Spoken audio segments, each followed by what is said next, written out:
아이들이 보면 꼭 클라 그러면 아프더라 이러셨죠. 어른들이요. 쟤가 꼭 클라면 아프더라.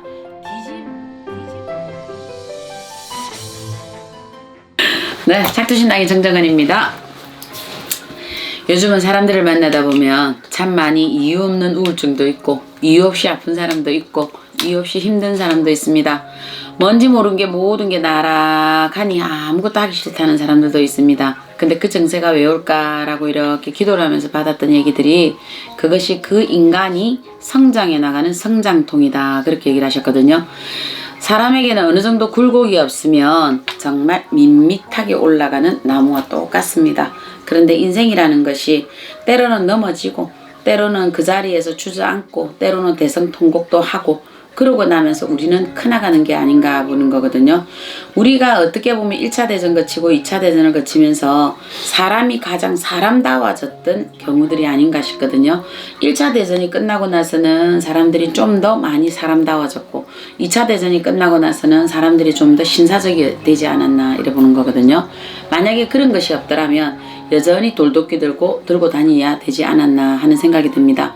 그렇듯이 지금 모든 사람들이 오는 첫째 요인이 나도 모르게 우울하고 나도 모르게 서글픕니다 라고 하는 거는 뭐냐면 내가 지금 10살짜리와 같이 살았던 나의 영혼이 이제 지금 어떻게 돼 있느냐, 이 영혼이 10살을 졸업하고 20살짜리와 같이 살아야 되는 경우가 지금 들어온 거예요.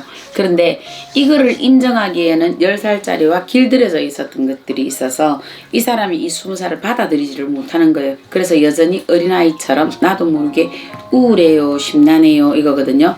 한 사람의 영혼은 보내고 한 사람의 영혼이 들어오다 보니 당연히 이렇게 될 수밖에 없는 거고, 그들이 또 때로는 내가 이렇게 하는데 요즘은 뭔가 이렇게 세상을 살아가는데 왜 어디 가면 특별한 증세는 없다 그러는데 그냥 제가 아파요. 그러면 5만 가지 검사를 다 해봐도 그냥 별로 안 아픈데 그래요 이러거든요. 조상 탓으로 보자면 끝없이 조상 탓으로 가야 됩니다. 전쟁통에 아파 죽은 누구 말처럼 전쟁에 이렇게 아파서 죽은 삼촌은 없는 거 알아봐야 되고, 또 누구 말처럼 난리통에 시국이 힘들어서 경제에 몰려서 경제사무부는 몰려서 혹시 자살한 또 누구는 또 없는가 또 살펴봐야 되거든요. 죽어있는 조상 또 몇 동에서 또 일어나야 돼요. 그런데 이 성장통이 또 왜 왔을까 봐야 되면 몸이 왜 아프느냐 하면 우리가 그렇죠. 감기 기운이 온다 할 때 뭐부터 오느냐 하면 본인의 정신이요. 일을 정말 이 사람이 1년 동안 열심히 하다가 자기도 모르게 내가 지금 아플 때 됐는데 라는 무의식을 자기의 주술을 걸어놓고 있거든요. 내가 열심히 한 달을 일을 했어. 지금 이 정도 내가 했으면 정말 많이 한 거야. 그러니까 지금 몸이 좀 살 안 좋아 이 소리를 하실 거예요. 그거는 뭐냐 하면 몸은 괜찮을 수 있는데 나의 이 뇌의 구조가 이해를 부르게 돼 있다는 거예요. 그래서 어떻게 되느냐, 내 몸이 약간 으슬으슬 추워 감기가 있을라나 봐. 그 소리 돌아서서 한 3시간 있으면 바로 상아탕 찾으러 가야 돼요. 온몸이 두들겨 맞은 것처럼 아프다 그러거든요. 그거는 뭐냐, 이미 나의 뇌가 그 의식을 불렀고 나의 몸이 그거를 인정을 했다라는 거예요. 그러다 보니까 당연히 이 문제가 들어오거든요. 근데 이 문제는 왜 들어오느냐, 또 다른 것을 만들어가기 위해서는 그 몸도 만들어져야 돼요. 대나무의 마디처럼 밑에는 굵게 가다가 대나무가 저 끝으로 가면 아무리 대나무의 통이 커도 그 끝에 가면 요 정도밖에 안 되거든요. 얇게 올라가잖아요. 그죠? 그거와 똑같이 굵게 내렸던 요 10살에서 이제 다시 20살로 다시 그 때를 벗는다라고 보시면 안 될까요? 20살에 만난 나와 30대에 만난 내가 똑같을 수는 없잖아요. 20살에 어느 친구가 나를 만났을 때 어쩌면 그대로니 나이 30년, 10년이 흘러서 다시 만났는데 그 친구가 내가 이 얘기하고 있다면 참 세상나 허기지게 살은 거거든요. 그러니까 그때 만난 나와 10년 전에 만난 나와 10년 후에 만날 내가 따로 있기 때문에 요때 우리가 허물을 벗잖아요. 매미도 허물을 벗고 나비도 허물을 벗듯이 사람도 허물을 벗기 때문에 그 성장통이 들어올 수밖에 없다라는 거예요. 그런데 그거를 모두 조상이나 신적이나 운으로만 연결을 해버리면 나중에는 우리는 성장해 나갈 수 있는 게 아니라 도로 갇혀 살게 돼 있거든요. 나비가 애벌레에서 나오는데 불쌍하다고 사람이 이렇게 빼줄 수는 없잖아요. 그죠? 저 묘목을 내가 빨리 키워야 되겠다 해서 밤새도록 앉아 논에 가가지고 이거 다 빼고 나면 내일 아침 되면 시들어 죽잖아요. 똑같은 이치이지 않을까 싶거든요. 지금 나한테 뭔가가 우울하다, 힘들다, 뭔가 뜻대로 안 된다, 내가 몸이 아프다, 심란하다, 이렇게 생각하실 때는요, 지금 내 인생이 새롭게 커나가기 위해서 인생의 성장통이 지금 들어왔다라고 생각을 하세요. 아이들이 보면 꼭 클라 그러면 아프더라 이러셨죠, 어른들이요. 쟤가 꼭 클라면 아프더라. 뒤집으려고 용설 무렵에 아프고, 그러고 나면 어느 날 자고 일어나면 해딱 뒤집어져 있고, 어느 날 자기가 걸으려고 그렇게 용을 쓰더니 아파서 아이가 있다가 다시 이 아이가 다리에 힘이 쭉 올라서 턱 긋거든요. 똑같다고 보시면 됩니다.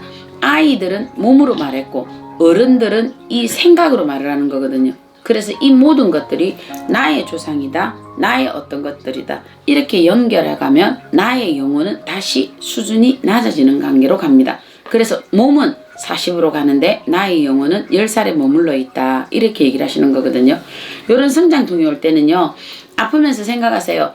왜 외로운지 물어보세요. 그냥 본인한테. 왜 외롭지? 왜 힘들지? 어제도 국수 먹었고 오늘도 국수 먹었는데, 어제도 25평짜리 아파트 살았고 오늘도 25평 아파트를 들어가는데 왜 짜증나지? 이거는 뭘까? 아, 이거는 지금 내가 25평에서 내가 33평으로 가라는 거구나. 그러면 지금 내가 열심히 다시 살아야 되는 거구나. 25평에 살 때 아침에 8시에 일어났다. 그러면 아, 이제 내가 6시에 일어나서 2시간은 책을 봐야 되겠다. 그러고 나서 내가 일을 해야 되겠다. 그러고 내가 이래 준비를 하다 보면 같이 이해가 성장이 돼요. 그러면서 이 아이가 사이클이 바뀌면서 나는 삶의 질이 바뀌는 거고, 그러면서 이 성장통이 어느 날 싹 사라집니다. 이 성장통은 산을 간다고 해결 안 되고 바다 간다고 해결 안 돼요. 이 성장통은 오로지 나와 해결이 되는 거예요. 나 자신하고. 그래서 왜 외로운지 물어보면 되고, 왜 힘든지 스스로에게 본인에게 물어보세요. 아, 무엇 때문에 외롭지? 이게 과연 인간이 없어서 외로운 것인가? 돈이 없어 외로운 것인가? 자식들이 모두 다 가고 내 옆에 아무도 없어서 그런가? 물어보면은 정작 문제는 단순하게 나와 있어요. 사람은 그래요. 사람은 이 세상의 모든 부귀영화보다 가장 사랑하는 게 자기 자신의 육신입니다. 자기 자신의 육신. 그걸 어떻게 증명하느냐? 손가락을 요거 한번 베봐요. 어디가 아픈가? 돈보다는 이 손가락이 더 아파 죽어요, 지금. 그러니까 손가락이 뭉퉁 잘려 나갔는데 근고에 근끈해가지고 찾아가게 생겼어요. 내가 이거 들고 찾아가야 되는데. 그러니까 자기 육신만큼 귀한 것이 없다. 그래서 그 성장통이 들어오더라. 그래서 오늘도 내가 이런 또 다른 성장통 때문에 외롭고 힘들고 고통스럽다. 요거부터 인정하시고 패턴을, 삶을 조금 바꿔보시면 새로운 인생들이 또 보여지기 시작을 한다. 저는 그렇게 배웠습니다. 네, 작두신당의 정정은이었습니다.